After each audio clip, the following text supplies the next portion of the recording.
March 8వ తేదీ అనగానే ప్రపంచంలో ఉన్న మహిళలందరూ ఎంతో గౌరవంగా, గర్వంగా, సంతోషంగా జరుపుకునే పండుగ అంతర్జాతీయ మహిళా దినోత్సవం. మహిళ అనుకుంటే సాధించినది ఏదీ లేదు. సో ఈరోజు మహిళా దినోత్సవం సందర్భంగా మళ్ళీ జగనన్నని ముఖ్యమంత్రిని చేసుకోవాలి. మళ్ళీ మహిళలందరూ ఈ రాష్ట్రంలో మహిళా సాధికారత దిశగా పరుగులు తీసే విధంగా, సంతోషంగా ఉండే విధంగా మనం అందరం కూడా పని చేయాలని కంకణం కట్టుకోవాల్సిన రోజు అని కూడా ఈ సందర్భంగా తెలియజేసుకుంటున్నాను. ఎందుకంటే వైఎస్ రాజశేఖర రెడ్డి గారు, ఆ తర్వాత జగనన్న, వీరిద్దరి ప్రభుత్వంలోనే మహిళలకి గౌరవం, భద్రత, రాజకీయంగా ఎంతో ఎదుగుదల, అలాగే సాధికారత దిశగా ఆర్థికంగా బలోపేతం చేసే విధంగా తండ్రి కొడుకులు ఇద్దరూ కూడా మనకి ఎంత సపోర్టివ్గా ఉన్నారో ఒకసారి మనం అందరం కూడా గుర్తు చేసుకోవాలి. ఎందుకంటే జనాభాలో సగభాగం మనని ఓటర్లుగా చూసిన వాళ్ళే తప్ప మనుషులుగా గౌరవించి మనను అభిమానంగా ఆశీర్వదించాలనుకున్న వాళ్ళు ఇద్దరే, వైఎస్ఆర్ గారు, జగన్మోహన్ రెడ్డి గారు. దానికోసం మనం ఎంత దూరమైనా పోరాడాలని కూడా ఈ సందర్భంగా తెలియజేసుకుంటున్నాం. ఎందుకంటే ఎప్పుడెప్పుడు చంద్రబాబు నాయుడు అధికారంలోకి వస్తాడో అప్పుడప్పుడు ఆడవాళ్ళ మీద అఘాయిత్యాలు కానీ, ఆడవాళ్ళని అవమానించటం కానీ, ఆడవాళ్ళని చులకనగా చూడటం కానీ, ఆడవాళ్ళకి ఇచ్చిన వాగ్దానాలు చేయకుండా ఎలా గాలికి వదిలేస్తారో చంద్రబాబు నాయుడు ముఖ్యమంత్రి అయిన ప్రతిసారి మనం గమనిస్తున్నాం. కాబట్టి ఇలాంటి వ్యక్తి మళ్ళీ ముఖ్యమంత్రి అవ్వటం మన దురదృష్టకరం. ఈరోజు చంద్రబాబు నాయుడు ముఖ్యమంత్రి అయిన తర్వాత ఏ విధంగా ఈ రాష్ట్రంలో మహిళల జీవన విధానం ఎంత భయంకరంగా మారిందో మనం కళ్ళారా చూస్తున్నాం. ఎందుకంటే చిన్న పిల్లల నుంచి ముసలి వాళ్ళ వరకు ఎక్కడ చూసినా వారి మీద ఎలా అఘాయిత్యాలు జరుగుతున్నాయి. ఎందువల్ల? ఈ రాష్ట్రంలో డ్రగ్స్, గంజాయి విచ్చల విడిగా చంద్రబాబు నాయుడు సీఎంగా ఉన్న తనను గెలిపించిన కుప్పం ప్రాంతంలోనే ఎకరాలకు ఎకరాలు గంజాయి సాగు చేస్తుంటే ఆయనకి కనిపించదు. ఈ రాష్ట్రానికి హోంమంత్రి చెప్పుకునే ఒక మహిళ తాను ఇన్ఛార్జ్కున్న వైజాగ్ జిల్లాలో గంజాయి ఎకరాలు పండిస్తుంటే ఆవిడికి కనిపించదు. అండ్ దురదృష్టకరం, అటు వైజాగ్ కానీ ఇటు గుంటూరులో సీఎం గారు ఉన్న చోట కానీ ఈరోజు డ్రగ్స్కి అడ్డాగా మారిపోయింది. వీళ్ళు వచ్చిన తర్వాత బెల్ట్ షాపులు వీధికి పెట్టడం వల్లే ఈ మహిళల మీద, ఈ చిన్నపిల్లల మీద అఘాయిత్యాలు కానీ, అత్యాచారాలు కానీ, హత్యలు కానీ జరుగుతున్నాయి అనేది మనం అందరం కూడా చూస్తున్న విషయం. ప్రతిరోజు పేపర్ తిరగేస్తే, టీవీ చూస్తే అక్కడ అమ్మాయిని ఎత్తుకెళ్ళిపోయారు, ఇక్కడ అమ్మాయిని చంపేశారు, అక్కడ అమ్మాయి మీద యాసిడ్ పోశారు, ఇక్కడ ఈ అమ్మాయి గొంతు కోసారు. ఎంత బాధగా ఉంటుందో ఒకసారి ఆలోచించండి. కానీ ఈ ప్రభుత్వానికి చీమ కుట్టినట్టు కూడా లేదు. అటు సిబిఎన్కి అలాగే ఉంది, ఇటు డిప్యూటీ సీఎంకి అలాగే ఉంది, అటు హోమ్ మినిస్టర్ ఒక మహిళగా ఉండి కూడా మహిళకి సపోర్ట్ చేయకపోవడం అనేది దురదృష్టకరం. ఒకటా రెండా, ఒక మహిళ బాగుంటే ఆ ఇల్లు బాగుంటుంది అని నమ్మిన వ్యక్తులు వైఎస్ఆర్ గారు, జగన్మోహన్ రెడ్డి గారు.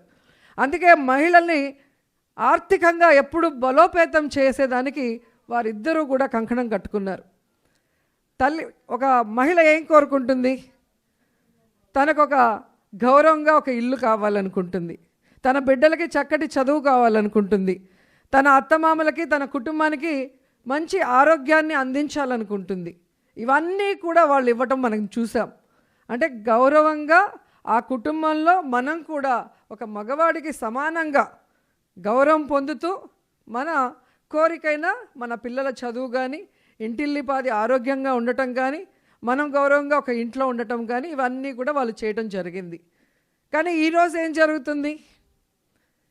వచ్చి రావటమే ఆరోగ్యశ్రీ తీసిపడేశారు. దానివల్ల ఎంతమంది పేదవాళ్ళు ఈ రాష్ట్రంలో పెద్ద పెద్ద ఆపరేషన్స్ కానీ, ప్రతి జబ్బుకి కూడా పైసా ఖర్చు లేకుండా ఈరోజు ధైర్యంగా చేసుకొని వచ్చేవాళ్ళు. కానీ వీళ్ళు వచ్చిన తర్వాత ఆరోగ్యశ్రీ తీసేశాక ప్రతి ఒక్కరు కూడా టెన్షన్.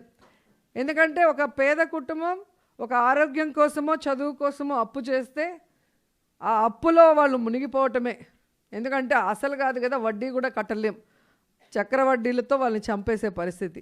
ఇటు ఆరోగ్యపరంగా మనని దెబ్బతీయటమే కాకుండా పిల్లలకి చక్కటి చదువును అందిస్తే ఖచ్చితంగా ప్రతి పేదవాడు పేదరికంలోంచి బయటికి వస్తాడు, ఆ కుటుంబం గౌరవంగా ఉండటమే కాకుండా ఆర్థికంగా బాగుంటుందనే ఈరోజు జగన్మోహన్ రెడ్డి గారు ఏ విధంగా స్కూల్స్ రెన్యువేట్ చేసి అన్ని ఫెసిలిటీస్తో ఈరోజు ప్రైవేట్ స్కూల్స్ కన్నా గవర్నమెంట్ స్కూల్స్ బెటర్ అనే విధంగా మనందరినీ కూడా ముందుకు నడిపించారు.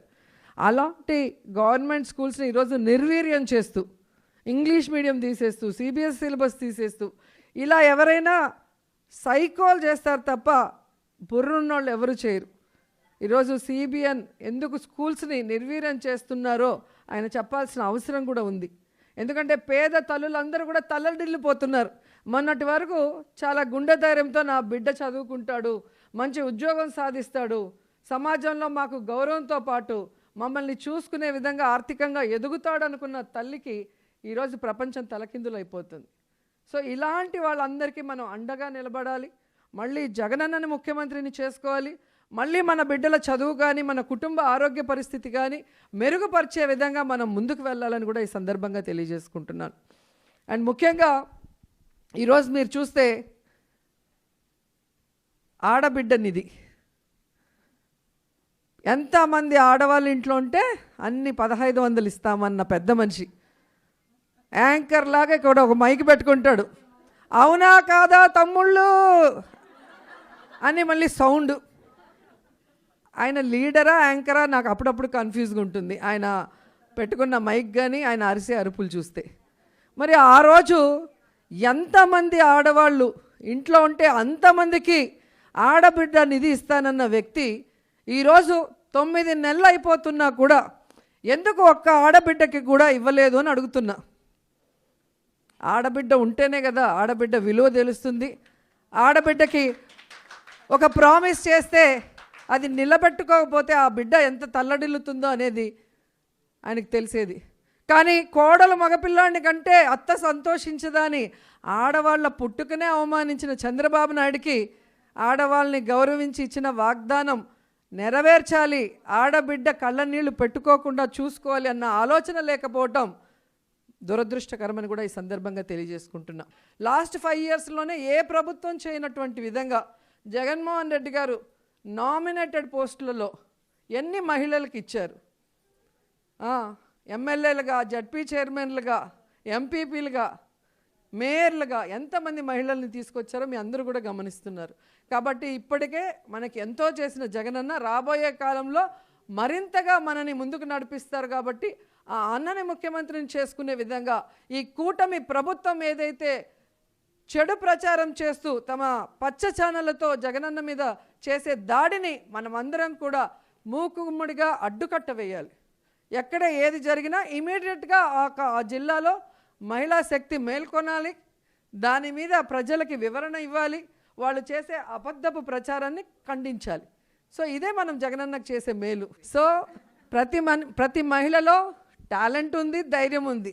నువ్వు చేయగలవని ఎవరైనా చెప్తేనే వాళ్ళు యాక్టివేట్ అవుతారు. అది వద్దు, మనమే యాక్టివేట్ చేసుకునే పరిస్థితి రావాలి అని కూడా తెలియజేసుకుంటూ, సో ఇంత మంచి కార్యక్రమాల్లో మహిళలందరూ కూడా ప్రపంచవ్యాప్తంగా చేసుకునే ఈ పండుగ రోజు నన్ను గెస్ట్గా పిలిచినందుకు నా అదృష్టంగా భావిస్తూ కళ్యాణికి మరోసారి థ్యాంక్స్ చెప్తూ, ఇక్కడ వచ్చిన మహిళలందరికీ కూడా మీకు మేమున్నాం, మా వెనక జగనన్న ఉన్నాడు, మన అందరినీ కూడా మళ్ళీ మంచి రోజులు తీసుకురావడానికి అన్న ఛాయశక్తుల ఆయన ముందుకు నడుస్తున్నారు. ఆయన్ని గెలిపించుకోవాల్సిన బాధ్యతని మనం అందరం తీసుకుంటూ ఈ మహిళా వ్యతిరేక ప్రభుత్వమైన కూటమి ప్రభుత్వాన్ని కూకటి వేళ్లతో కూడా పెకిలించే విధంగా మనం అందరం కూడా ఈరోజు శపథం చేసి కంకణం కట్టుకోవాలని కూడా ఈ సందర్భంగా అందరినీ కోరుకుంటూ సెలవు తీసుకుంటున్నాను.